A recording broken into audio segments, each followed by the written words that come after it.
Lucien Draay was a Jedi Master who was born and raised during the era of the Mandalorian War.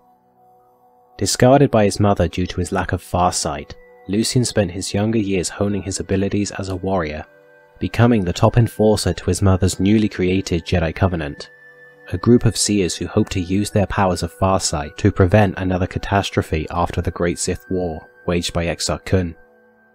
When the Covenant discovered that one of their own students may be a new-to-be Sith, Lucien ordered the Padawan massacre of Taris. His own apprentice Zane Carrick was the only survivor who was forced to spend years on the run. Eventually, Lucien's former caretaker Hazen revealed that it was in fact himself who was a new Sith acolyte, with a desire to create an order of followers consisting of both Jedi and Sith.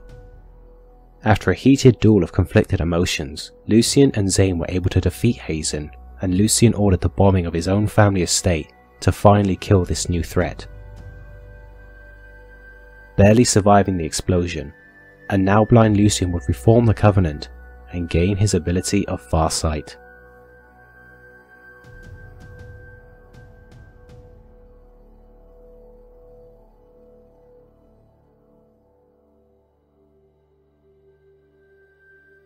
Kit Fisto was a Jedi Master who lived during the rise of the Empire era.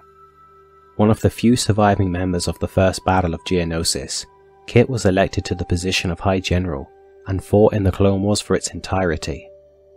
He would even go on to survive encounters with Dooku's two most revered Jedi killers of all time, General Grievous and Asajj Ventress.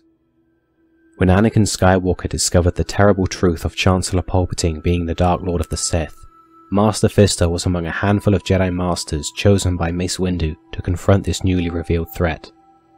Despite his renowned combative prowess, Kit was ultimately no match for Darth Sidious.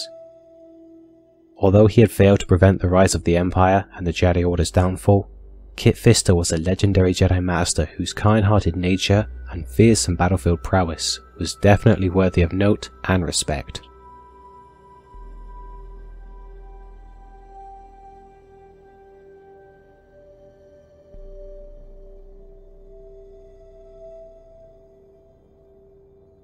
For the purposes of this matchup between the Shii Cho poster boys, we will be observing Lucien just before his blinding, and we will be observing Fisto at the time of his death, observing both his appearances in Legends and the current canon.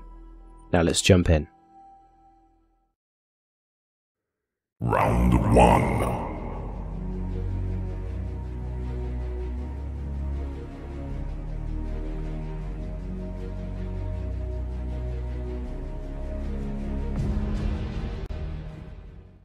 Lucien Draay was at the peak of his physicality by the time he confronted his former mentor. Roughly aged in his mid to early 30s, Lucien could make use of incredible physical strength to incapacitate and overpower several varieties of opponents in battle, including opposing Force users. Most impressively, he managed to heavily damage the neck of a HK series combat droid, a rather impressive showing considering that this model is noted for its durability. In keeping with his chosen lightsaber style, Lucien can make use of well-timed and impressive uses of speed, able to combat large groups of opponents at once, putting pressure on his enemies, as well as make use of well-timed evasive maneuvers. He is also credited with the use of Rapid Strike within the Knights of the Old Republic campaign guide, reinforcing the notion that he is impressively fast.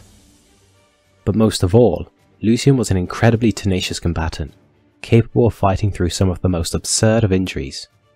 Lucien was capable of shrugging off great impacts of blunt force trauma, and has even withstood the weight of an entire statue collapsing on top of him.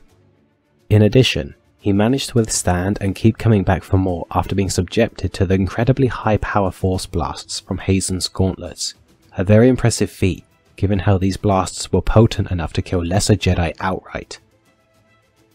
Although he did survive the bombardment of his family estate, this was largely due to the fact that he had the large power boost from the gauntlet that he took from his former mentor, and thus isn't in the scope of his normal abilities. All in all, Lucien Draay's position as a born warrior crafted him into a very impressive physical combatant.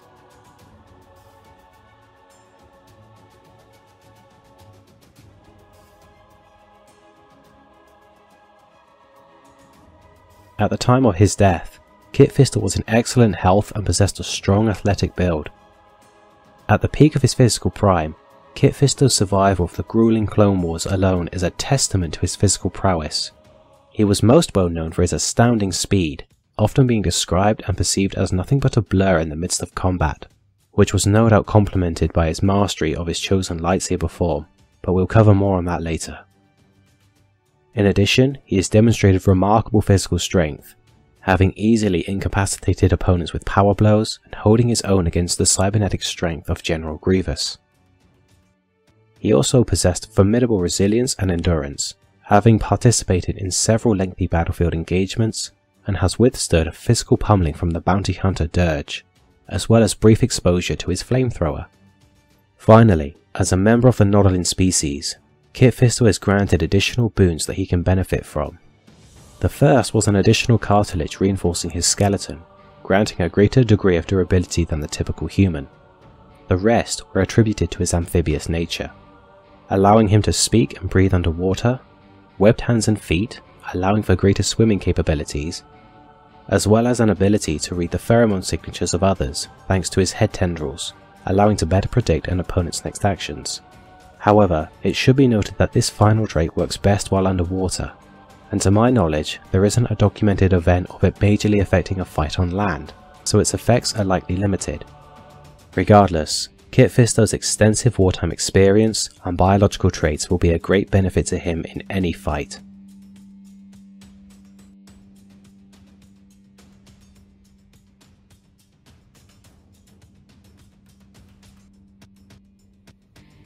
While Kit Fisto is a member of a race that is physically superior to humans, I personally believe that biological advantages can only take you so far when discussing who is superior in a contest of physicality. While Fisto has shown the greater degree of combative speed, Lucien is more than capable of evading or defending against such ferocity. However, Lucien has simply displayed a more impressive level of physical power in regards to both his strength and durability. Although Kit's racial benefits would go some way to making up for this disparity, I simply can't bring myself to believe that he could withstand identical punishment to what Lucien has and fight to the same capacity. Although both are more than a worthy match for the other in this field, it is for his superior strength and resilience that awards Lucien Draay the physical advantage. Round 2.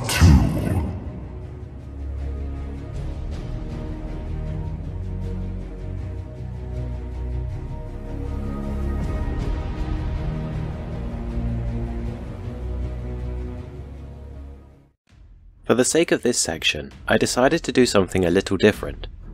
Since both of these characters specialize in the same fighting style, I will be giving a side-by-side rundown of each combatant, as opposed to one at a time.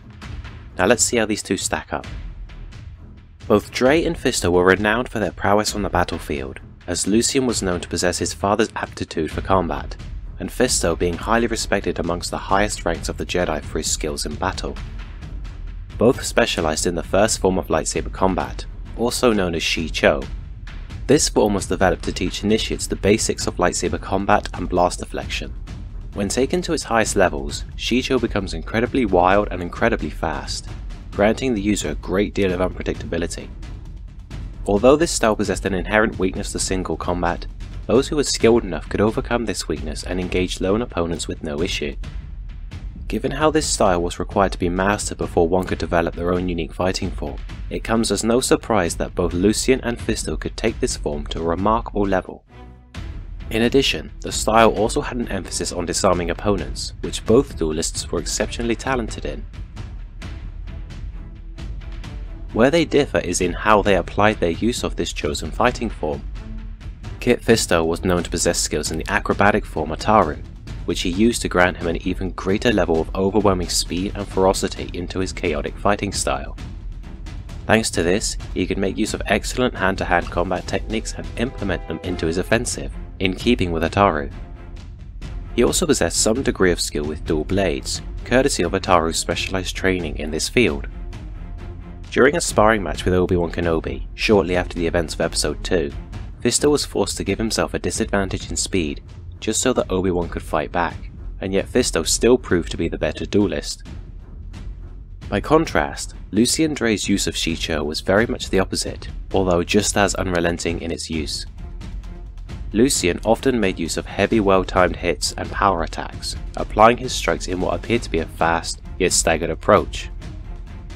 Given that Zane Carrick was also known to possess skills in the strength-oriented Gem-So style, it is reasonable to presume that Lucien may have possessed such talents as well.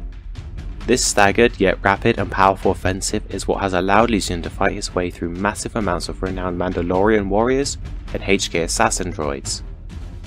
Thanks to their experience and prowess in such an unpredictable fighting form, both Jedi Masters could put some serious pressure on their opponents, as Lucien demonstrated when he held an advantage over his former pupil Zane, despite also being enraged and not thinking clearly at the time, and Fisto managing to stand up to the likes of General Grievous and Asajj Ventress. A lightsaber duel between these two will be a spectacular demonstration of skill and unpredictability. While both are incredibly unpredictable in their chosen fighting style, Kit Fisto simply takes it a step further through his sheer and overwhelming speed. While Lucien's strength-based offensive could prove troublesome for Fisto, I can see the Nautolan easily evading a good portion of Lucien's counter-offensive, and shouldn't have too much trouble countering his strength, as he did manage to stand up to Grievous's own power. Given how exceedingly quick Fisto's offensive can be, and how long he can keep it up for, I believe he would put up enough pressure on his opponent to give little room for retaliation. However, I acknowledge that Lucien Draay is an incredibly ferocious opponent, and will be looking for every opportunity to strike back at his enemy. Despite this, it is Kit Fisto's sheer overwhelming onslaught that grants him the advantage as a lightsaber duelist. Round 3.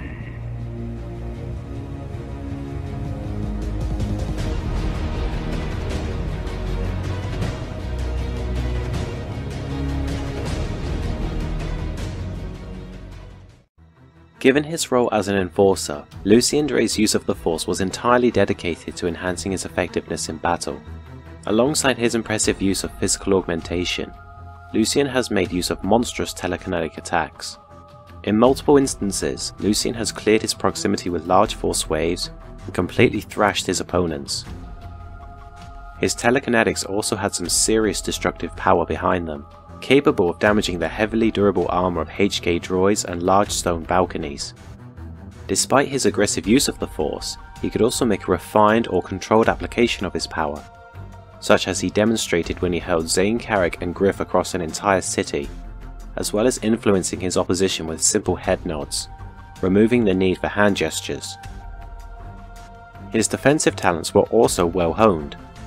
Draay could defend himself from powerful force waves and has been credited with skills in negate energy, granting him an increased level of defensive power, adding to his survivability.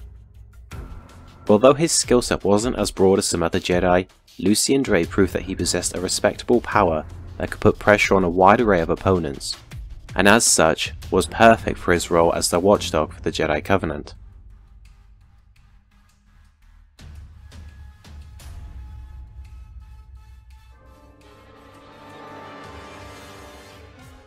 Kit Fisto was a well-rounded wielder of the Force.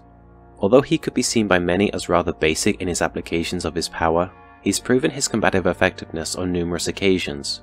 Aside from his skills with massively augmenting his speed, Fisto could make use of telekinesis to hurl large objects at his opponents and guide his thrown lightsaber in order to strike down targets from a distance, and of course hurl enemies through the air with force pushes.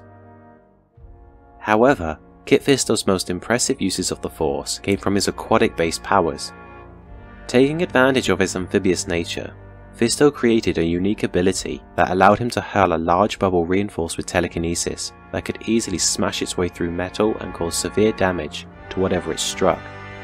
He's also made use of this ability on a smaller level, turning it into something of a spear-like projectile.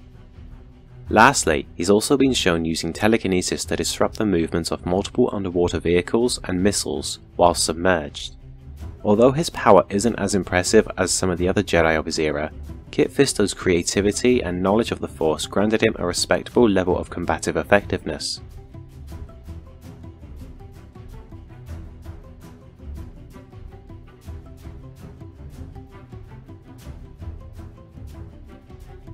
While Kit Fisto has demonstrated some really unique water-based powers, they won't have any effect in a battle on neutral ground where there are no large bodies of water for him to make use of. After that, every ability that Fisto can make use of is replicated to a superior degree on Draay's part, bar Force enhanced speed. In addition, Lucien has shown a greater ability with his defensive applications of the Force, and also appears to be much more willing to make use of his abilities against opposing Force wielders. As such, Lucien Draay is awarded the edge in Force powers. Round 4.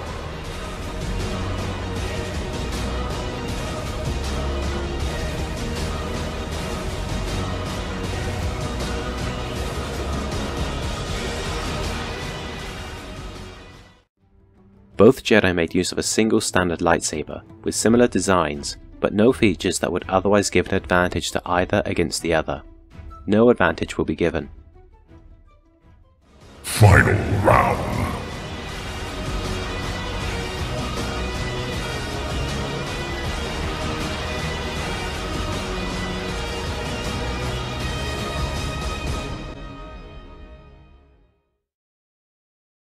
This fight has been incredibly tough already, and I was honestly unsure on who I thought would win.